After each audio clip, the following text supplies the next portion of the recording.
রাসূলুল্লাহ, ইয়া হাবিবাল্লাহ, আপনি শুধু দিন পৌঁছে দেননি, দিন আমাদেরকে প্র্যাকটিক্যাল করে দেখিয়ে দিয়েছেন। হাত খাতা কলমে এবং প্র্যাকটিক্যালে আমাদেরকে দিন বুঝিয়ে দিয়েছেন। আল্লাহর নবী হুজুর পাক সাল্লাল্লাহু আলাইহি সাল্লাম বলেছিল, আয় আল্লাহ তুমি সাক্ষী থেকো, তুমি সাক্ষী থেকো, তোমার গয়া থেকো।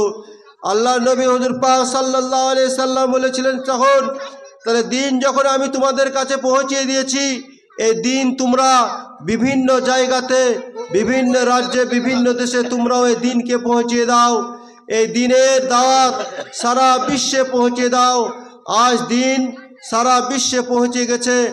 আজ আমরা দিন থেকে গাফেল, আমরা নামাজ থেকে গাফেল।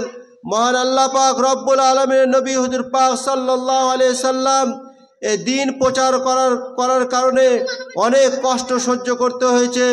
আল্লাহর নবী হুজুর পাক সাল্লাল্লাহু আলাইহি সাল্লাম খানা কাবার পাশে তিনি যখন নামাজ পড়ছিলেন, আর নামাজের অবস্থায়, সেজদার অবস্থায় তারা করেছিল কি, কাফের মুশরিকরা করেছিল, হুজুর পাক সাল্লাল্লাহু আলাইহি সাল্লামের গর্দনে গায়ে ভুঁড়ি চাপিয়ে দিয়েছিল, উটের ভুঁড়ি চাপিয়ে দিয়েছিল।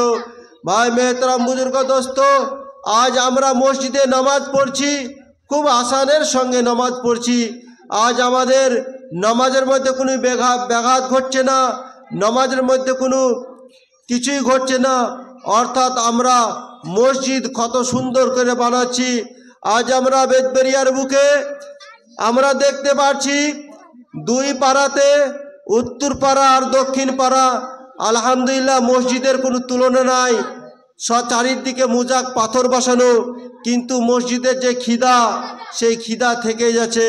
কাল কিয়ামতের মাঠে মহান আল্লাহ পাক রব্বুল আলামিনের কাছে যখন এই মসজিদ যখন দাঁড়াবে, যে তোমার বুকে কারা এসেছিল তাদেরকে নিয়ে তুমি জান্নাত চলে যাও, মসজিদ কিন্তু চলে যাবে। ভাই মেহতারাম বুজুর্গ দোস্ত, বলা হয়েছে দুনিয়াতে যখন কিয়ামতের দিন বাসিতে যখন ইসরাফিল আলাইহিস সালাম ফুঁক দেবে এবং সমস্ত পৃথিবী যখন ধ্বংস হয়ে যাবে, মসজিদগুলো চকচক চকচক করে জ্বলতে থাকবে।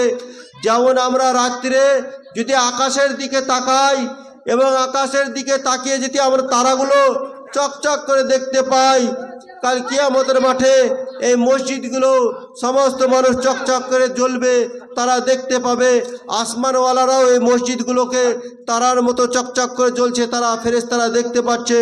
ভাই মেহতারাম বুজুর্গ দোস্ত, যখন আজরাইল আলাইহিস সালাম আপনার আমার পৃথিবীতে যখন জান কবজ করতে আসে, প্রথম মসজিদে আসে এবং মসজিদে এসে ঢুকে বলে যে অমুক ব্যক্তির জানকে আজ কবজ করা হবে, বলো তোমার বুকে সে ঠিক মতো নামাজ পড়েছে কিনা, সে এসেছিল কিনা।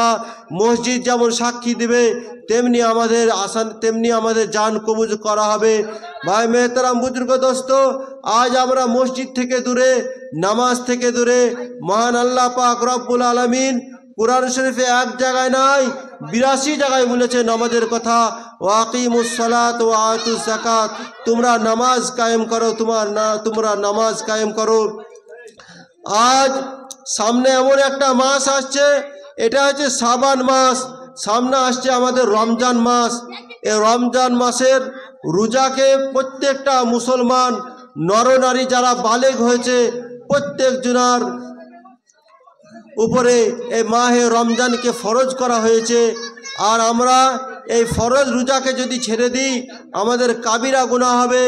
বলা হয়েছে নামাজ যদি ছেড়ে দেয় তো গুনাহ হবে কাবিরা, তেমনি রোজাকে যদি কেউ ছেড়ে দেয়, এই রোজাকে ছাড়লেও গুনাহ হবে। ভাই মেহতারাম বুজুর্গ দোস্ত, আমরা এই রমজান মাসে, এই রমজান মাসটাকে আমরা গনিমত মনে করব। আমরা আগামীতে এই রমজান মাস পাবো কি না তারও কোনো ঠিক নাই। আবার যে কদিন আছে এই কদিনের মধ্যে আমরা মরে যেতেও পারি।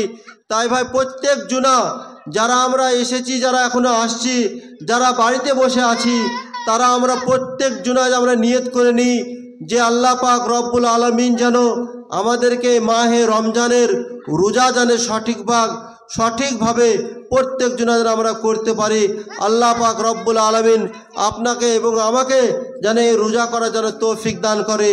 আর একটা বলা হয়েছে, আলেম ওলামারা বলে যে রমজান মাসে 1 টাকা দান করলে কি বলা হয় 70 টাকা দান করার মতন সব পাওয়া যায়।